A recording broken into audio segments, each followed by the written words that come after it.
पहली बार आसानी से बच्चा होने के बाद में अगर दूसरा बच्चा कंसीव होने में आपको दिक्कत आ रही है तो इस कंडीशन को बोलते हैं सेकेंडरी इनफर्टिलिटी। इस कंडीशन में अक्सर ये देखा जाता है कि लोग बिंदास रहते हैं कि पहला बच्चा नेचुरली हुआ था तो दूसरा भी आराम से हो जाएगा, और आसपास के लोग भी यही सलाह देते हैं कि पहला तो हुआ था ना तो दूसरा भी हो ही जाएगा, क्यों चिंता करते हो। लेकिन दरअसल ये बात सच नहीं है। हर बार शरीर और परिस्थितियां बदलती है।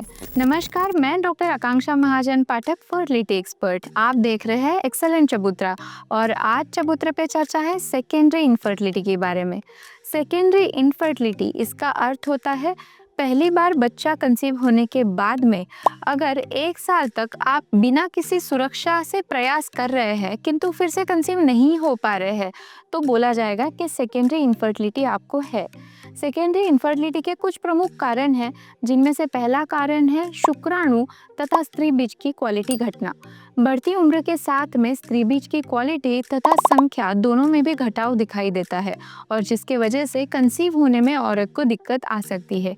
उसी तरह मर्दों में भी कई बार वेरिकोसील एज रिलेटेड चेंज है, जैसे कि बढ़ती उम्र के साथ में वेरिकोसील डेवलप होते हैं। या हो सकता है कि जब आप जवान थे तब आप स्मोकिंग नहीं करते थे और अभी आपका स्मोकिंग का मात्रा बढ़ गया है, शराब पीने की मात्रा बढ़ गई है, तो उसके कारण शुक्राणुओं की गुणवत्ता भी घटती जाती है। बढ़ता हुआ स्क्रीन टाइम, मोटापा, इसके कारण भी स्त्री बीज एवं पुरुष बीज इनकी क्वालिटी घटती है, और जिसके वजह से कंसीव होने में प्रॉब्लम आती है। प्रेगनेंसी नहीं रुकने का दूसरा कारण है pelvic inflammatory disease. Pelvic inflammatory disease ये एक ऐसा साइलेंट डिसीज़ है जिसके लक्षण कई बार औरत को नज़र नहीं आते हैं। इसके सामान्यतः लक्षण होते हैं एक हल्का सा बुखार होना, पेट में निचले तरफ दर्द होना तथा सफ़ेद पानी जाना, लेकिन बहुत सी औरतें इसको नज़रअंदाज कर देती है।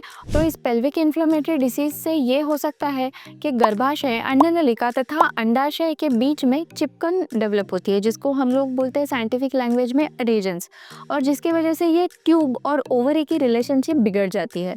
तो जब भी ओवरी से स्त्री बीज छूटता है तो ये फैलोपियन ट्यूब उसको पकड़ नहीं पाता, और उसकी वजह से आगे की फर्टिलाइजेशन की प्रोसेस नहीं हो पाती। तो पेल्विक इन्फ्लेमेटरी डिसीज़ भी एक कारण है प्रेगनेंसी नहीं रहने का। तथा पुरुषों में भी जननांगों का इन्फेक्शन पाया जाता है, जिसके वजह से स्पर्म की मोटिलिटी और क्वालिटी अफेक्ट हो सकती है, जिसकी वजह से बच्चा नहीं रहता है। प्रेगनेंसी नहीं रहने का तीसरा कारण है सर्जरी। अगर आपकी पहले से कोई सर्जरी हुई हो, जैसे कि औरतों के मामले में अगर आपका सिजेरियन हुआ है, लैप्रोस्कोपी हुआ है, माइमेक्टोमी हुआ है या अपेंडिसेक्टोमी हुआ है, इस प्रकार की कोई भी सर्जरी जो कि पेट के निचले हिस्से में की गई है, जिसके वजह से इन सारे जननांगों में चिपकन पाई जाती है, और जिसके वजह से प्रेगनेंसी रुकने में दिक्कत आती है। प्रेगनेंसी नहीं रहने का चौथा कारण है हार्मोनल बदलाव।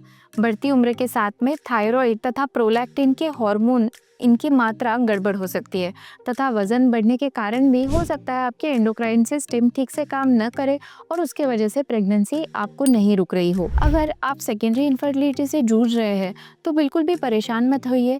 सही सलाह लीजिए, सही समय पर जांच कीजिए और थोड़ा सा धैर्य रखिए। आपके प्रॉब्लम का सॉल्यूशन है और ज़रूर है। जल्दी फर्टिलिटी एक्सपर्ट के पास में जाके राय ले। औरत का एएमएच तथा सोनोग्राफी और आदमी का सीमेन एनालिसिस ये बेसिक टेस्ट है। इसके अलावा कुछ हार्मोनल इन्वेस्टिगेशन जैसे कि थायराइड, प्रोलैक्टिन और डायबिटीज़, इसका स्क्रीनिंग दोनों पार्टनर में होना ज़रूरी है। अगर इनमें से कोई चीज़ गड़बड़ हो जाती है तो उसको सुधारना आवश्यक है।